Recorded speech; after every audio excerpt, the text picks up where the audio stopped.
kahit magkabaliktaran sila, wala nang problema dahil push button lang naman to.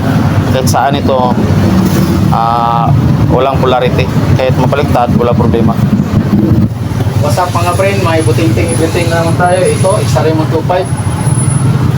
Simple lang ang problema nito, basic na basic lang. Sabi na maaari, nawawala daw yung starter. Sinabi ko sa kanya naman na papanawagan niya sa kulturan ko para makita yung nawawalang starter. Pero ito ang gagawin natin para mahanap natin. Gawin natin basic na basic tong tatrabahoy natin ngayon. Switch on natin yung kanyang ignition switch. Okay pa naman. Malakas yung kuryente. Press na to ang button. Wala. Bali dito sa starter. Pag naghanap tayo, unahin natin itong kanyang push button bago tayo pumunta sa kanyang starter relay at saka sa kanyang starter motor. Ayusin yung kanyang push button kasi walang response. Tingnan natin yung kanyang push button.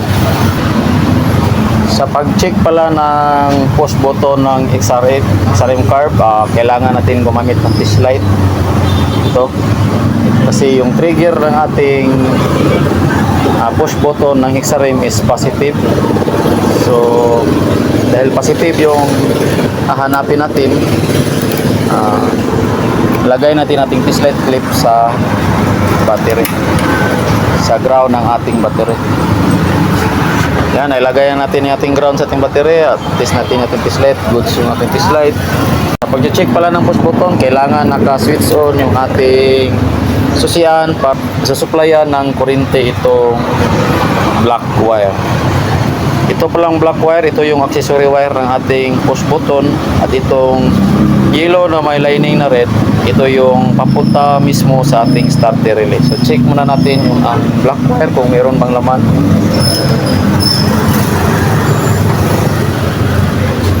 Walang laman yung black wire natin.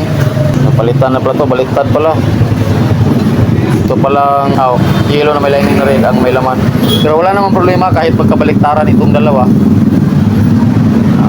Kahit magkabaliktaran sila, wala namang problema dahil push button lang naman to. Kahit saan ito, walang polarity. Kahit mabaliktad, wala problema. So may kuryente yung ating isang linya. So push button natin, try natin tingnan kung may kuryente ba itong ating.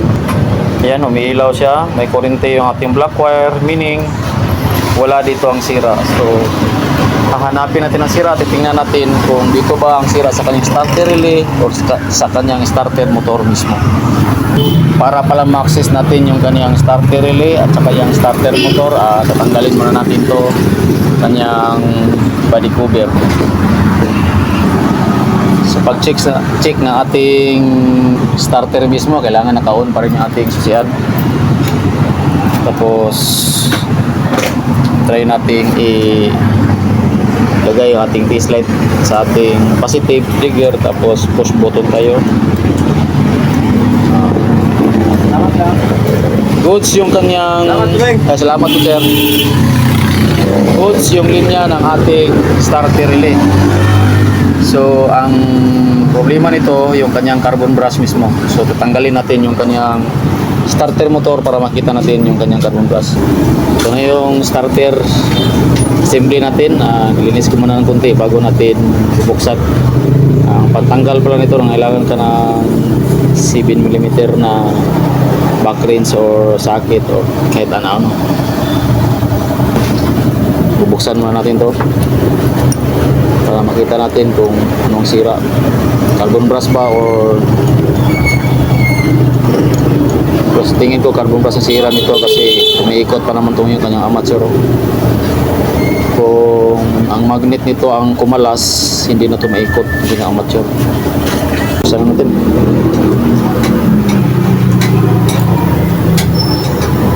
Good yung kanyang carbon brush mga kabuting-ting. Ubos na yung carbon brush, wala na. So magpapalit tayo nito ng carbon brush. Yan yung kanyang positive, wala nang laman. Kanyang ground may konti lang. So carbon brush lang ipapalit natin dito. Ito na yung kayang starter amateur, nalinis na natin. Hindi na natin inabot yung sa gitna kasi medyo malalim na yung kayod. Importante malinis natin para maganda yung lapat ng ating carbon brush. hindi siya maglulos, mag-contact talaga siya ng gusto. Ito na mga kabuting-ting, tapos na natin nakabit yung carbon brush. Hindi ko napakita kasi may video na tayo ng kung paano natin ikabot yung carbon brush na XRE 125. May video na ko yun sa CRA 150. Katulad din sila ng pamaraan kung paano natin ikakabit yung carbon brush ng CRA 150 at saka XRE 125. Testing muna natin sa battery kung may ikot pa ito yung ating mature. Yan. Ikot siya. Oo. Tapos na ikot na. So goods na siya, meaning babalik na natin ito doon.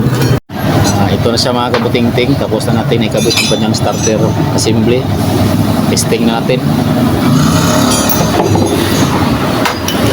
So, yan. So tama tayo sa ating hula-hula na carbon brush yung sira. Tayin muna natin. Start ulit. Yan. Goods na. Function niya ang kanyang starter. Yun lang po mga kabuting-ting. Kapag naka-encounter kayo ng mga ganitong pangyayari, check nyo muna push button bago kayo pumunta dito sa ating starter motor. Yun lang po. Maraming salamat sa lahat ng taga-suporta natin at sa nagla-like, nag-share, nag-subscribe. Salamat po sa pagsuporta sa ating munting bahay. Maraming salamat po at God bless sa inyong lahat.